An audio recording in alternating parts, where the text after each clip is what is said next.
बाबा बागेश्वर, जिनके लाखों चाहने वाले हैं, लाखों सुनने वाले हैं, हरियाणा के पानीपत में 17 से 19 मई तक मौजूद रहे और वहां पर उन्होंने लोगों की पर्ची खोली और उनके मन की बात बताई। लेकिन मन की बात बताने के बीच में हरियाणा के कुछ पत्रकारों ने उन पे शायद सवाल उठा दिया कि वो कैसे लोगों की मन की बात बता देते हैं, कैसे उन्हें पता चल जाता है, कैसे उनके पास इतनी शक्तियां हैं। तो उसी पे बाबा बागेश्वर ने उन पत्रकारों को सीधा चुनौती दे डाली और उनको बुलाया और बोला कि तुम जिसे चाहो उसे पकड़ के ले आओ, मैं उसका तुम्हें पर्ची बना के पहले से रख लेता हूं और दिखा दूंगा कि जिसको तुम लाए हो ये पर्ची उसी की है। तो ऑब्वियस सी बात है कि जितने पत्रकार वहां मौजूद थे उनमें भी इस बात को था कि चलो चैलेंज किया है तो अब बाबा बागेश्वर को आड़े हाथ लिया जाए। लेकिन बाबा बागेश्वर यानी धीरेन्द्र शास्त्री अपने आप में ही बहुत स्मार्ट है सर। बाबा बागेश्वर ने सीधे खुली चुनौती दे डाली है, वो भी पत्रकारों को। हम भी पत्रकार हैं और फिर ऐसे में अगर खुली चुनौती हमें भी कोई दे दे तो हमारे लिए एक ईगो वाली बात हो जाती है। लेकिन सीधे तौर पे बाबा बागेश्वर ने उनको ये बोला कि मेरी शक्तियों पे सवाल उठाने से पहले ये सोच लेना कि तुम क्या कर रहे हो। दरअसल धीरेन्द्र शास्त्री जो हैं वो इसी तरीके से परीक्षा लेते हैं, क्योंकि उनकी परीक्षा भी लगातार चलती रहती है। लोगों के दिमाग में वाकई कितना भी उनको देखा हो किसी ने, कितना भी सुना हो उनको, लेकिन सबके दिमाग में ये होता है कि आखिर ये होता कैसे है, लोग करते कैसे हैं। और तमाम उनके ऊपर रिपोर्ट्स बन चुकी मीडिया में, सारी चीज़ें। लेकिन वो पर्ची निकालते हैं और आज भी उसी कॉन्फिडेंस के साथ पर्ची निकालते हैं। और आज भी वही हुआ कि पत्रकारों को उन्होंने दूर से ही ऐसे बाकायदा पुकारा कि फला आदमी आ जाओ, तुम्हारे दिमाग में क्या चल रहा है मुझे पता है। और उसके बाद उन्होंने ये अपना पर्ची वाला कार्यक्रम शुरू किया। तो बिल्कुल जैसे कि उन्होंने ये पत्रकारों को खुले तौर पे सर बुलाया, स्टेज पे बुला के बोला कि पूछो जो पूछना है, ले आओ जिसको पकड़ के ले आओ, पीछे चले जाओ, आगे चले जाओ, जहाँ से ले आओ, घर के चाचा ताऊ को ले आओ। आपका क्या कहना है इस पे? देखिए, ये बाबा बागेश्वर पंडित धीरेन्द्र शास्त्री जो है वो इसी के लिए जाने जाते हैं। उनकी ख्याति पर्ची निकालने के लिए ही सबसे ज़्यादा है। तो आज पानीपत में कुछ पत्रकारों ने उनसे जानना चाहा। पत्रकार जानते तो थे, हम सभी जानते हैं, देखते हैं टीवी पर। पत्रकारों को ऐसा लगा कि भाई एक बार टेस्ट किया जाए इनको सामने से कि क्या वाकई में इसमें सच्चाई है कि नहीं। तो फिर ये बात जब बाबा तक पहुंची तो बाबा ने कहा कि आओ भाई, तुम्हारे दिमाग में बड़ी खुजली हो रही है तो मैं खुजली मिटा देता हूँ, और आज ऐसी खुजली मिटाऊंगा कि कीड़ा खत्म ही हो जाएगा, आगे खुजली होगी नहीं। तो उन्होंने पत्रकारों को बुलाया, उनमें से एक को कहा कि आप लोग तय कर लो और फिर आओ मेरे पास। फिर उसको कहा कि भाई तुम जाओ वहाँ पर के, और उसके बाद किसी भी व्यक्ति को तुम उठा करके ले आओ, मैं ये पर्ची बना रहा हूँ, तुम जिसको लाओगे पर्ची पहले से उसकी बनी होगी। तो कहा कि वो गए वहाँ पे, उसमें से एक पत्रकार महोदय गए वहाँ पर से, उन्होंने एक महिला को उठाया और लेकर के आए, यहाँ बैठे। फिर फाइनली कहा कि भाई तुम खोलो जो तुम। तो फिर पता चला कि पर्ची पहले से बनी हुई जो पर्ची थी उन्हीं की पर्ची बनी हुई थी। ठीक है। तो फिर उसके बाद तो फिर पत्रकार नतमस्तक हो गए, जो आम तौर पे होता है। यकीन करना ऐसे मुश्किल होता है थोड़ा सा, लेकिन वो सामने से देख करके उन्होंने, अच्छा, वो पत्रकारों की बड़ी क्लास ली उन्होंने अपने अंदाज में। अपने अंदाज में कहा कि अरे भाई तुम टेस्ट लेना है, आ जाओ टेस्ट लो, मुझे कोई टेंशन नहीं है, टेस्ट से कौन डरता है। अब देखिए, उन्होंने भारत पाकिस्तान को जोड़ दिया इसमें, ले आए। उन्होंने कहा भारत के पास तोप है ना, पाकिस्तान से डरा, मार मार के सही कर दिया उसको। तो जिसके पास तोप है वो डरता नहीं है। कहा कि तुम्हारे से मुझे डरने की ज़रूरत नहीं है, तुम ले आओ, जो सवाल होगा सबका जवाब मिलेगा। उन्होंने फिर फाइनली पर्ची निकाल करके उन्होंने वैसा ही किया। तो फिर उसके बाद पत्रकार, बाद में तो ऐसा हुआ कि पत्रकार जयकारा लगाने लगे वहाँ पे। तो ये बाबा बागेश्वर का एक चीज़ और है उनके इस मतलब कार्यक्रम जहाँ भी जाते हैं वो जो भीड़ जुटती है, सच पूछिए तो सबसे बड़ी वजह इसकी ये पर्ची वाला जो उनका अपना है वो इसी वजह से जुटती है, क्योंकि वो रैंडमली किसी को भी बुलाते हैं। ये एक बड़ी चीज़ है। अब इसी वजह से लोगों का शक भी जाता है कि ऐसे कैसे किसी को कोई बुला के और उसके नाम की पहले से पर्ची बना के रख सकता है। लेकिन सच्चाई ये है कि इसी वजह से सबसे ज़्यादा भीड़ जुटती है उनके कार्यक्रम में, लोग जाते हैं। और आप देखिए, कहीं भी वो कथा भी कहते हैं तो भी वो अपने इस कार्यक्रम को, यानी पर्ची वाले उसको वो शामिल ज़रूर करते हैं। उसमें एक सेशन उनका ज़रूर होता है जिसमें वो पर्ची निकालते हैं। बिल्कुल बिल्कुल। और पर्ची के जरिए ही वो लोगों की अर्जी जो है वो सुनते हैं और अर्जी के जरिए वो लोगों को बताते हैं कि उनके जो भी समस्याएं हैं या जो भी उनके घर परिवार में होने वाला है। लेकिन इस बीच जब ये पूरा वाकया हो रहा था तो उस टाइम उस पत्रकार ने बाबा बागेश्वर से एक चीज़ बोली कि जब ये युद्ध हुआ, पाकिस्तान वाला जो हमला कर देता है या इस तरह की हरकत कर देता है तो बाबा आपको पहले से नहीं पता चल जाता है तो आप रोक सकते हैं। तो बाबा बागेश्वर ने उनको ये बोला कि देखो मेरे पास जो कोई आता है कुछ पूछता है तभी मैं बताता हूँ और ज़रूरी नहीं है कि मैं नहीं बोल रहा हूँ तो मेरी पहुँच कहीं और तक नहीं है। सर आप क्या कहना चाहेंगे, कहाँ तक नहीं है, मतलब क्या कहना देखिए एक मतलब जिस विद्या की वो बात कर रहे हैं वो तो एक अलग चीज़ है, लेकिन जो आप उस पूरे वीडियो को देखिए उसमें दो शब्दों का इस्तेमाल वो बार बार कर रहे हैं कि एक तो वो कीड़ा दिमाग में और दूसरा खुजली। तो पत्रकारों की आदत होती है, आपको भी पता है बिल्कुल कि हर चीज़ की तय में जाना और सवालों से कुल बुलाते रहना, ये हम लोग के दिनचर्या में शामिल है। इवन हम लोग मतलब आपस में बातचीत करते समय भी बहुत ज़्यादा सवाल करते हैं। तो ये चीज़ वो बार बार इंडिकेट कर रहे थे कि दिमाग में जो कीड़ा है, दिमाग में जो सवाल है वो मैं शांत कर दूंगा। उन्होंने शायद आप बता रहे थे कि पाकिस्तान के लिए जो पूछा गया उसको भी उन्होंने कहा ये लिखा हुआ है। हाँ, है ना, बिल्कुल बिल्कुल उसका जवाब लिखा हुआ जी, है। जी, जी। उसके बारे में वो पत्रकार ने पूछा कि भाई ऐसा है कि आतंकवादी, आप तो मन पढ़ते हैं, तो आतंकवादी जब आ रहा होता है तो क्या उसके मन में चल रहा होता है। तो उन्होंने कहा, बाद में बताया कि कुछ मैंने लिखा है, इसको पढ़ लो, तुम्हारी समस्या का समाधान हो जाएगा। पब्लिक नहीं किया उसको। लेकिन उसके साथ पंडित धीरेन्द्र शास्त्री ने एक और बात कही। उनके कहने का ये मतलब था कि हम यहाँ अध्यात्म की बात करते हैं, हम यहाँ ठीक है ना, व्यक्तिगत जो समस्याएं लोगों की होती है उसका कोशिश करते हैं निवारण करें बालाजी के आशीर्वाद से, ठीक है। तो उन्होंने एक ये उनको इंडिकेशन दिया, उन्होंने कहा कि हर चीज़ में उंगली भी नहीं घुसेड़ते, ठीक है ना। कहा कि भाई हमारा जो क्षेत्र है उसमें हम प्रमुखता से काम करते हैं, इसका ये मतलब नहीं है कि हम देश की सेवा में पीछे रहते हैं। तो उन्होंने कुछ लिख के उनको बताया, फिर पत्रकार ने उसके बाद तो हाथ जोड़ लिए, जो पढ़ा सो क्या था तो हमें नहीं पता, पब्लिक किया नहीं, अब यह तो बताना बड़ा मुश्किल है, ठीक है ना। लेकिन ये है कि पत्रकार सारे संतुष्ट हो गए उसमें। तो एक उनका ये अंदाज है और इस तरह से वो मतलब कि पब्लिक से कनेक्ट भी करते हैं वो, और पब्लिक भी उनसे कनेक्ट करती है। चूँकि जितने लोग बैठे हुए हैं वो सबके आँख के सामने होता है, ठीक है ना। तो आँख के सामने होता है तो लोग यकीन करते हैं उन पर, और यकीन करते हैं जब देखिए किसी आप धार्मिक गुरु पर जब यकीन करते हैं जो लोग, तो उनके जो फॉलोअर्स होते हैं तो भरोसा होता है तभी फॉलोअर बनते हैं। और जब लोगों का भरोसा होता है तो धर्मगुरु जब कोई बात कहते हैं तो उसकी मैसेजिंग बड़ी दूर तक जाती है, उसका कम्युनिकेशन बड़ा क्लियर कट होता है, और उस बात को लोग सुनते ही नहीं हैं, गुनते ही नहीं हैं, उसको उस बात पर अमल भी करने की कोशिश करते हैं।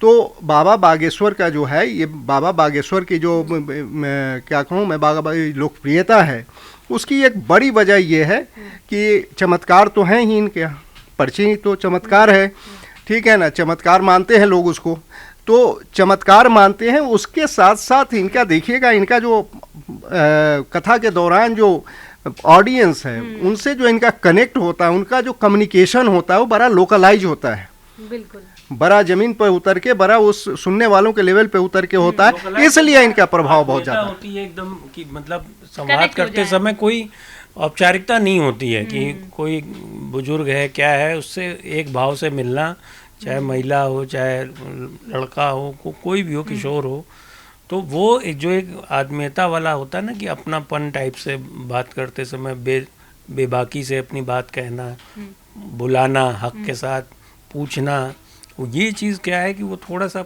पब्लिक को कनेक्ट करती है। पर मेरा एक सवाल ये है आप दोनों से ही है कि क्यों बार बार लोगों के मन में ये सवाल आता है कि बाबा बागेश्वर जो अर्जी लगाते हैं उसमें सच्चाई है या नहीं है। इस तरीके से पत्रकारों में से किसी ने तो कुछ ऐसा बोला जिसके बाद उन्होंने, उनका वो गुस्सा भी हमने देखा, जो देखने को मिला कि साफ तौर पर उनको लगा कि लोगों ने उनकी विद्या पे या इस तरीके से सवाल उठाए। लेकिन आपको क्या लगता है कि लोगों को क्यों बार बार लोगों के मन में अभी भी ये सवाल आ रहा है बाबा बागेश्वर की इतना सिद्धि देखने के बाद, इतना कुछ देखने के बाद भी? देखिए उसकी तो कई वजह हैं कि जो चमत्कार हम लोगों ने देखा है वो या तो रामायण और महाभारत टीवी सीरियल में देखा है और उसके बाद किताबों में पढ़ा है। निजी जीवन में ऐसे चमत्कार बहुत कम देखने को मिलते हैं। इसलिए भगवान पे तो भरोसा करता है आदमी, लेकिन कोई उनकी तरह चीज़ों का इलाज कर दे, समस्याओं का समाधान कर दे, इस पे भरोसा थोड़ा सा लोगों का मुश्किल होता है। ऐसे में और मन की बात रही बात, तो मन की बात तो इतनी है कि मतलब साइकोलॉजी को समझना और किसी के मन में किसी बात को हूबहू दोहरा देना, दोनों दो चीज़ों में फ़र्क है। वहाँ पे पंडित धीरेन्द्र कृष्ण शास्त्री के साथ क्या है, वो ये दावा करते हैं कि जो तुमने मन में बोला है मैं वो लिख रहा हूँ। तो ये और लोग स्वीकारते भी हैं कि हाँ यही मेरे मन में चल रहा था। तो वो चीज़ लोगों को थोड़ा सा खींचती है अपनी तरफ कि क्या ये संभव है कि नहीं है। तो उसके पीछे जाहिर सी बात है अपने अपने तर्क हैं लोग। कुछ लोग कहेंगे कि नहीं झूठ होता है, कुछ लोग उसको भरोसा करते हैं। लेकिन है, साइंस भी मानता है टेलीपैथी वगैरह ये सब चीज़ें होती हैं। तो खारिज करने के अपने कारण हो सकते हैं और मानने के अपने कारण हो सकते हैं। इसलिए ज़्यादा भीड़ जुटती है कि कुछ लोग तो उसको मानते हैं इसलिए पहुंचते हैं, कुछ लोग उसके गवाह बनना चाहते हैं, देखना चाहते हैं कहाँ कहीं कोई चूक है जिसको पकड़ लें वो और आके कहने की हालत में हो कि नहीं मेरा एक्सपीरियंस तो ऐसा नहीं कहता। बिल्कुल। आप क्या कहना चाहेंगे सर इसमें, जैसे कि लोग बहुत प्रैक्टिकल चलते हैं आज के टाइम में, जिस तरीके से चीज़ें आगे बढ़ रही हैं लोग प्रैक्टिकली बहुत ज़्यादा सोचते हैं। आपको क्या लगता है कि क्यों लोग अभी भी इस तरीके की चीज़ें बाबा बागेश्वर के सिद्धि पे सवाल उठा लें? नहीं, देखिए सवाल उठाना ये तो बड़ा स्वाभाविक है। ह्यूमन, कोई भी ह्यूमन है, कोई भी मानव है, उसके मन में तो विचार आते रहते हैं, ठीक है ना। और हर आदमी के सोचने का तरीका एक नहीं होता है। बहुत लोग बहुत तार्किक होते हैं, कुछ लोग बहुत तार्किक होते हैं, कुछ लोग बहुत आस्थावान होते हैं, ठीक है ना। तो अब मान लीजिए कि हमने बहुत सारी चीज़ें सुनी है और हमने अपनी आंखों से देखा नहीं है, खुद से साक्षात्कार नहीं किया है। तो कई लोग आपको ऐसे मिलेंगे जब तक किसी चीज़ का साक्षात्कार नहीं करते खुद से, अब उसको भरोसा उनको होता नहीं है उस चीज़ पे। तो उनकी अपनी तार्किक कसौटी होती है जिस पे वो कसने की कोशिश करते हैं। तो ये बड़ा स्वाभाविक बात है, इसमें कोई मतलब इसमें कुछ इफ बट वाली बात नहीं है, या इसमें कुछ ऐसा नहीं है कि गलत करते हैं लोग। ये तो इसलिए बहुत सारे लोग हैं जो खुद से देखना, इन्होंने बहुत बिल्कुल सही कहा अरविंद जी ने कि भाई बहुत सारे लोग तो मतलब कि चाहते हैं कि हमारे साथ ऐसा हो तो हमें पता चले। बल्कि आप देखेंगे ज़्यादातर लोग जो वहाँ पहुँचते हैं वो तो पहुँचते ही इतने प्रभाव में आ जाते हैं। अब ज़्यादातर लोग क्योंकि अधिकांश वो ऐसा करते हैं कि किसी भी व्यक्ति को वो चूज कर लेते हैं और उनकी पर्ची निकालते हैं। अब जो आदमी, जैसे इस केस में ही पत्रकारों के केस में जो महिला आई, अब वो तो आते रोने लगी। पहली बात तो ये कि उनको भरोसा नहीं हो रहा था कि उनकी पर्ची निकल रही है, उन्होंने सोचा नहीं था इस बात को, ठीक है। और दूसरी बात यह है कि जिनकी आस्था होती है, ठीक है ना, तो आस्था भी आदमी को, सकारात्मक सोच जो आदमी को कई बार समस्याओं से उबारती भी है। तो जिनकी आस्था है उनकी आस्था है। कई लोग गवाह बनने आते हैं जो सोचते हैं कि ठीक है पर्ची निकलना तो बड़ा मुश्किल है, चूँकि इतने लाखों लोग आते हैं उसमें से एक दो लोगों की पर्ची निकलती है। तो वो ये सोचते हैं कि ज़रा हम बैठ के तो साक्षात्कार करें कि असल में मसला क्या है, कहीं कोई इसमें लोचा तो नहीं है, ये कहीं कोई इसमें सेटिंग तो नहीं है। तो ये आते हैं। तो जिज्ञासा तो मानव का स्वाभाविक गुण है, ठीक है ना। हर लोग जो चीज़ देखते हैं, सुनते हैं, उसको अपनी कसौटी पे कसना चाहते हैं, इसलिए बहुत सारे लोग सवाल उठाते हैं। ऐसे ही कुछ लोगों ने सवाल उठाया तो उन्होंने बुला के उनका समाधान किया, उसका उनकी खुजली मिटा दी। बाबा बागेश्वर ने सीधा बोला कि तुम्हारी खुजली हमने मिटा दी है, हमने तुम्हें जवाब दे दिया है।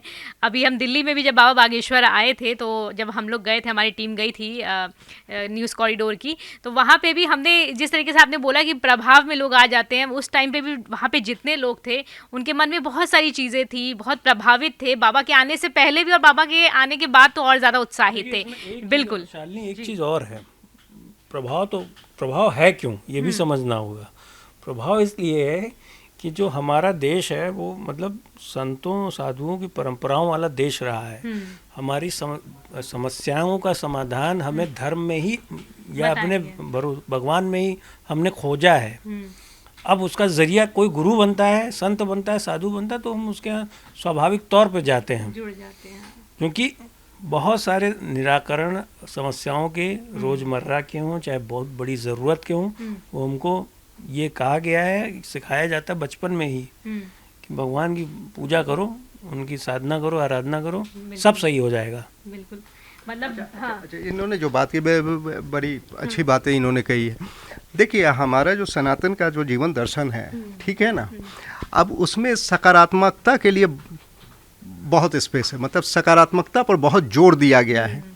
अब उन्होंने कहा हम किसी गुरु के पास जाते हैं, गुरु हमारी समस्या जो है, हमारी शारीरिक समस्या है, उसको नहीं दूर कर सकते, ठीक है ना। हो सकता है ऐसा, बहुत रेयर, पता नहीं, मैंने तो देखा नहीं कि कोई बीमारी है और किसी गुरु ने के आशीर्वाद से वो ठीक हो जाई हो, ठीक है ना। लेकिन उससे होता क्या है ना कि गुरु के साथ बैठ के गुरु जो कुछ अच्छी बातें हमें बताते हैं, या जब हम भगवान में आस्था व्यक्त करते हैं, तो उससे हमारी एक मानसिकता तैयार होती है, ठीक है ना। अब जैसे मैं एक जगह गया, मैं बीमार था, तो मेरे एक मामा जी बड़े आध्यात्मिक किस्म के प्रोफेसर थे, लेकिन बड़े आध्यात्मिक किस्म के आदमी थे, तो बहुत परेशान था, घर के लोग परेशान थे। वो जब आए तो उन्होंने कहा कि परेशान नहीं होना है, ये रोग जो है शरीर का धर्म है, शरीर है तो रोग रहेगा। अब दिमाग में ये बात जिसने बैठा ली, वो बीमारी से उतना परेशान नहीं होगा, इसको बड़ा स्वाभाविक प्रक्रिया मानेगा, ये जीवन का हिस्सा मानेगा। तो गुरु जब कुछ उपदेश हमें देते हैं, ठीक है ना, तो जो हमारे सामने समस्या होती है, जो चुनौती होती है, उससे डील करने की मानसिकता हमारी बनती है, और वो बड़ा सकारात्मक होती है। जीवन सिखाते हैं। तो गुरु इसलिए जरूरी होते हैं, और गुरु का यही महत्व है। और मुझे लगता है कि जब आचार्य धीरेन्द्र शास्त्री के साथ बाबा बागेश्वर के पास बहुत सारे लोग आते हैं, तो इसीलिए मैंने कहा कि वो कह देते हैं कि अच्छा होगा, तो मन में एक सकारात्मक भाव लेकर के वो वहाँ से जाता है। जब आप किसी सकारात्मक भाव के साथ घर में जाएंगे, तो वो सकारात्मकता आपके जीवन में फलित होती दिखेगी। बिल्कुल, और सकारात्मक रहना ही एक गुरु हमेशा आपको ये मार्गदर्शन करता है कि आप सकारात्मक रहेंगे तो आप मेंटली, फिजिकली और भी बहुत तरीके से आप लाइफ में आगे बढ़ेंगे और आपका जीवन अच्छे से कटेगा। लेकिन धीरेन्द्र शास्त्री की जिस तरीके से उन्होंने पत्रकारों को चुनौती दी और उन्होंने अपने आप को सही साबित भी करके दिखाया, और अपने आप को ही नहीं, उनके जितने चाहने वाले हैं दुनिया भर में लोग उनको देख रहे हैं, और जो उनके विरोधी रहे होंगे उनके लिए भी एक बड़ा मैसेज रहा होगा जब उन्होंने इस तरीके से पूरी चीज़ें खुल के दिखाई कि देखो, जो तुम जिसको चाहो लाओ, जिससे सवाल करवाना है करवाओ, जिससे जो कहना है कहो, मैं अब दिखा दूंगा कि मेरी शक्तियाँ, मेरी सिद्धियाँ और बाबा बागेश्वर यानी कि हनुमान जी का उन पे आशीर्वाद है। लेकिन आप लोगों का क्या कुछ कहना है कमेंट सेक्शन में आप ज़रूर बताइएगा कि बाबा बागेश्वर ने जिस तरीके से इस पूरी चीज़ों को किया है, आप उससे कितने सहमत हैं, और आपका अगर कोई कमेंट है तो आप उसमें ज़रूर शेयर करें। धन्यवाद।